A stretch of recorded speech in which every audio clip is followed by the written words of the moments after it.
Ebusuan nsam ne de ebiaba Captain Smart or the foforo abe boom na wutie Captain Smart nsam a all kan about Nana Addo dankwa akufo-addo presido na amanfu chemu Captain Smart we dey ano shit because you can't say that about our certain president.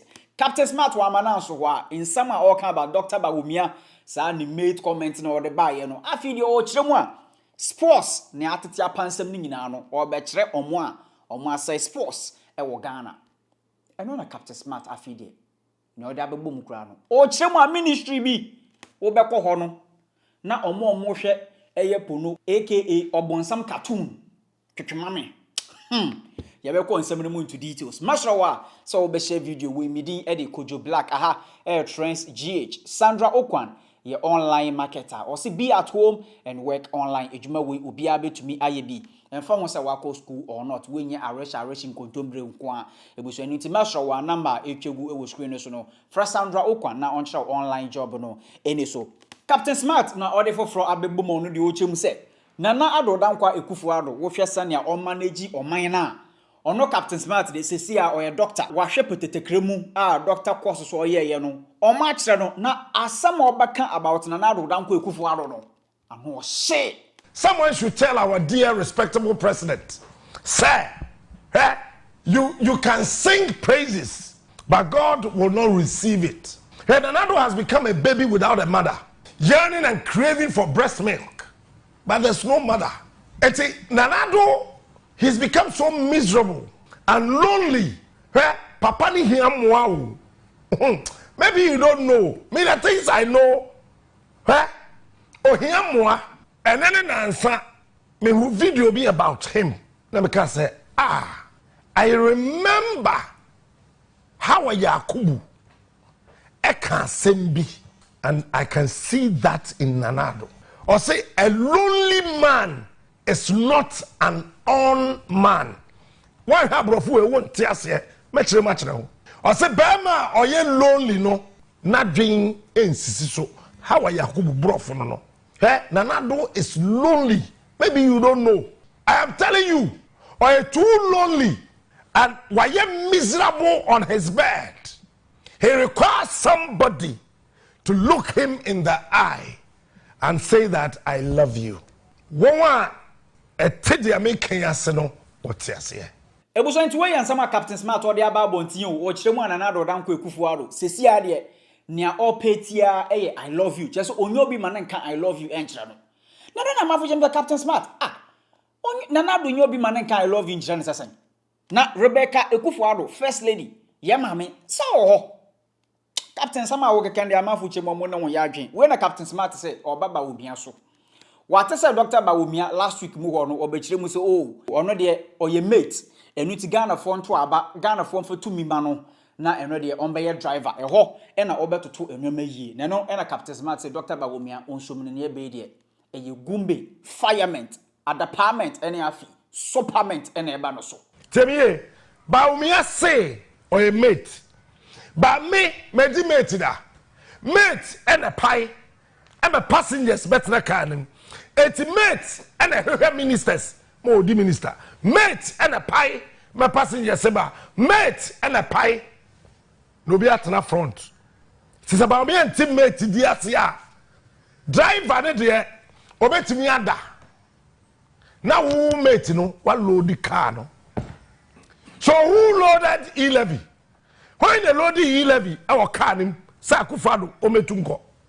When and a passenger VAT on ECG bills say e ko electricity bill ye tua VAT sa passenger no when they load no I wish Bawumia never compared himself to a driver's mate. Eti udi E-levy aba. Who mate no wetimi atena hwahwe din. Am a driver ne de neba akofa so-called dirty oil. Ewo bust. Wa load ye gu car nim.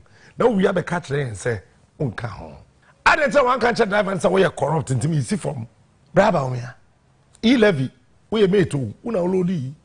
IMF we mate yajitum one olodi IMF Bawumia We have passengers, no. The economic management team passengers, no. I like Martin.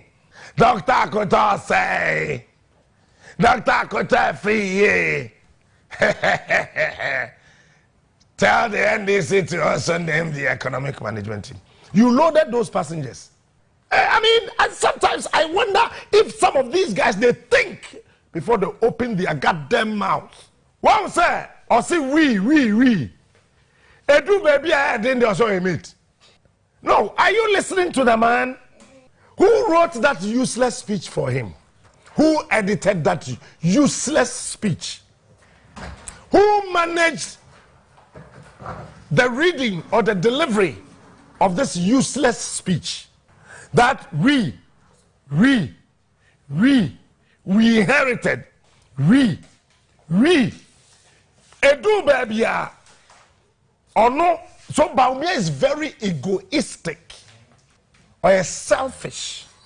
He's not somebody who can own up with his main leader and say that we failed together and I am prepared that we can build together. I didn't say we akufo-addo. I wish Sanka Bawumia may use the word co-driver. Bawumia, listen to me. You have a lot of educated illiterates around you. Politics is a different game altogether.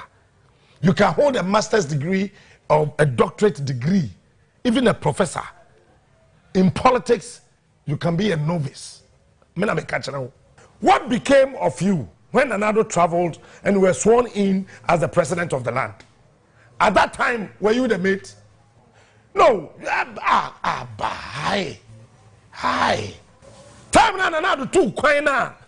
You sworn in as the president, you know. Patron, now you mate. And then went to me and said, why didn't you make the changes that you thought the mate you can do? You allow it to run. Meaning that you support it. And do not, let me educate you, Bawumia, never insulate yourself from the failure of your leader. Because he's the same leader, you have succeeded in your party, and maybe 2084, we are alive. Which way the president to be? It is a Nana-Addo yam from Swobi. Now we are watching somebody won't come one.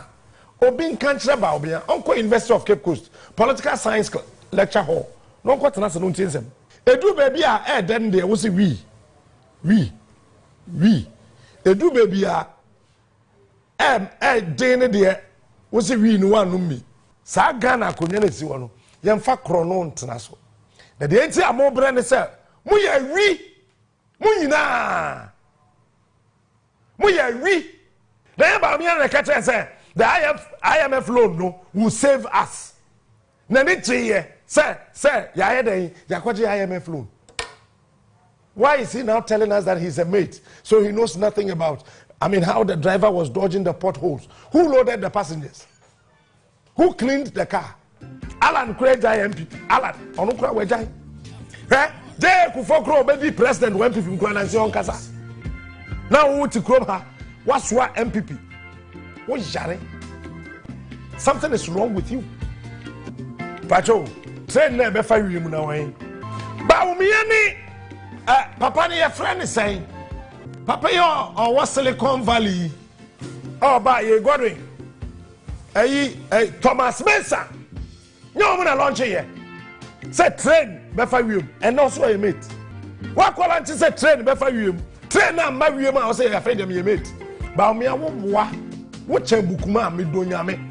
Ebusan we Captain Smart ne reaction on Dr. Bawumia the mate comment na whatever abonten no. Ne no na afi the Captain Smart or CEO or betiesi eye information ministry ho because almost no mo keken nsem bi a ono omo nya adwen. Neno na Captain Smart ebusuan ode foforo ebegwom se wo hwe sane a oman Ghana ya chichire no na an ye pe obi a oka brofo bebre arresh nkontombre na so no wo beko ministry bi no na minister teko oye up down up just otwetwe ni baby nti e-levy ba no kojo ponkroma ka kire yen say information ministry, you guys are funny like the word funny. You smell bad. Those of you at the information ministry, all of you including your minister, once a broadcaster, you guys smell bad. Go and take a bath. Yeah, pet your timbrofo. Let us all know now being. But what Jimmy? Any minister will come out not in the computer, no help no, not to train Bema. Or a minister. Ministry no one I womb F crown ho baby. Or not to help not to train Bema. When you have such people leading you, what do you think will happen to this country when we are preaching against pornography? When we are all preaching against gays and lesbianism, and you have a minister who still will sit behind his computer and be massaging his penis. Now, you see, when it comes to this issue, I think said 2 days ago, was it yesterday or 2 days ago, me who a post to be from Bongo Ideas. Now Bongo Ideas or can be about minister be our officer. What am I sure? Oko extra Bongo Ideas. I will call the post in one. One case will be more. Made Kojo Black any transgh. Yeah, the young can be beer. Nano and a Captain Smart will say, oh, a man for be the Omano Esiket or Kreku. GFA president in the social or no and our size post Ghana. Nano na Captain Smart or say affiliate or be co deep or more say Ghana football. Hey, Mammy can't some show, hey? Say, who will try another way? Hey, me catch on Gabby, we're in another ama. I am telling you today, hey, start reading critically. Use critical thinking about Gabi Ochedako's tweets and his Facebook posts. We're in another watching and your timer Ghana Elusi a first match ewa Ivory Coast Keto Kreku e catch there mu coach the offense Chris Horton that man say wo memma training ground to ho so be training na mapamo because tactically you are loose, tactically you are incompetent. And Chris Horty found the phone, no fair Gabi Ochedaako. Time no fair, no. TBA. Time no fair, no. Now Ghana time 2:14. Catch Gabi Ochedaako say, on show the phone so time Chris Horty fair, no. And Chris Horty fair Gabi Ochedaako. And Gabi found the phone back. No catch say, hey, call. Na koko cheating no. Call training ground to. And Chris Horty na betri course no. And we have. Called training ground, eh? So, Pobia was say Ghana footballer. Mema onipa 4. Eh? You correct, okay, could see chain. Pobia was say Ghana footballer. Nanado Nankasa. Gabi Ochedaako, finance minister. Any anas. The football na say na Gabi Ochedaako. Enye keto kreku. Makasa say me wahada. Most football na say no. Nanado ne Bawumia. Enye keto kreku. They never connect. Mummy enu munim say. Na ketim pe Chris Horton. No masa Chris Horton yes. Yeah, friend you Horton. Your friend Horton. So-called senior journalist. Senior journalist. What ko jiska no? No me publicity man. Minimum to dia ko jiska. I don't have any idea about it. Wow, mo ji ya Chris Horton say. Ono ye correct check kwesi abia. The omo ye analysis e trese. Analysis me. Analysis me. The convince the ministries and then his excellency and the likes. So they appoint them and look at baby a man if you ban. Ofi. Maybe we coach you or invite a qualified teams. The biggest league. The biggest league man. Coach team man. Coach Brighton. How are you Brighton now? Brighton away. EPL. I do am qualified by EPL. Oh yeah, one some can. Who Pobia blame na? Blame Gabi Ochedaako. Ghana against Cape Verde. I'm going match in the year now. Kurt, any ESCO members, they wanted to sack him. A call from the presidency. Any call from the presidency. Who placed that call? Straight to Ivory Coast. You don't have the right. They almost say, apart from saying you don't have the right, no almost man in court training grounds or yeah. And almost say, uncle. You want to look, listen here. Kurt, I can't on yam from so. No, on the short fall. On the short fall. Yes. But that way, and you know what?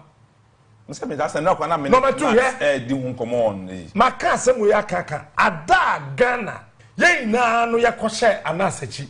Mo kukuru kwesi ya ntechi di na hwe ho se jo. That day near say Ghana football.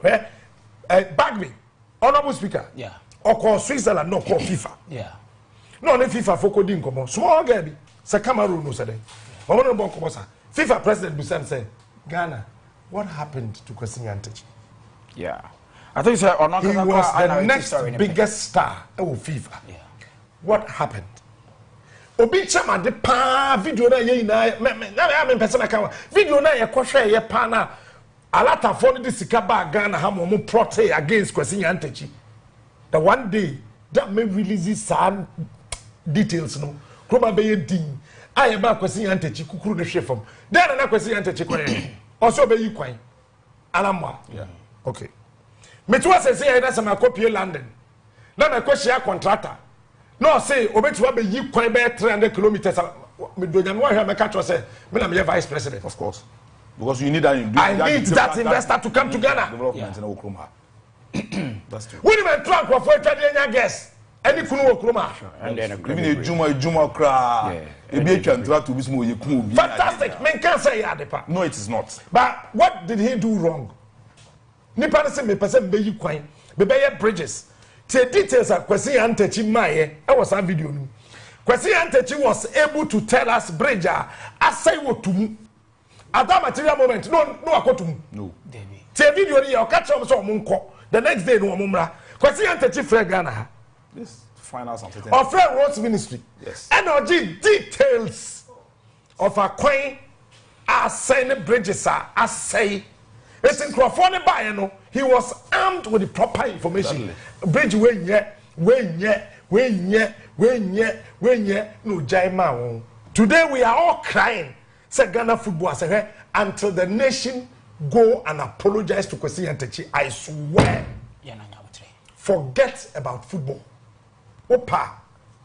Munye mopa until somebody big will call Kwesi Nyantakyi and say me yes apology ni man da. Me ya be fa ba me nye. Until somebody will call Kwesi Nyantakyi and say, please, we are sorry. Mo be brese, mo be kwa ko do finance. E be say alata, umfa cap dem ba. How many times no I call finance? Okay. It's about time as I say. Enye de bia na say ye hwe the character of an individual, but the reactors in that person that can propel a nation anyway, not the character. So you are careful, Mo football say ya na be yo. Inti Captain Smart edin we no de aba bonten say almost say Ghana football enye Ket Okreku an Ket Okreku de no ho son na mbom no almost say football no kire say hien Ket Okreku mbom na yede yenibre akoso no so masrawa so be share video we midin e de Kojo Black aha Trends GH and afi masrawa so be follow him on all social media platforms Facebook Trends GH so and X and so Trends GH your website www.trendsghnews.com okwa stories ekukudam etiapo and obenya bi akan makramo ani adofo ariti mama simaka krebi na mini wundi enkomo bi minia sana online mu eyede this digital marketing ya etwego internet no do bebre nyanko obenya hu nimdi kakra na so isro onam there businesses bebre aba was scam yenenti isro bi wenwa yempede ye take the leap of faith. Me trap in a plano. Me more just a little overview about this business. Me share this business anymore. I wasn't that sure. Say a legit business. Now so me take it the leap of faith. I was so skeptical. But now when they make catro, this business or you legit.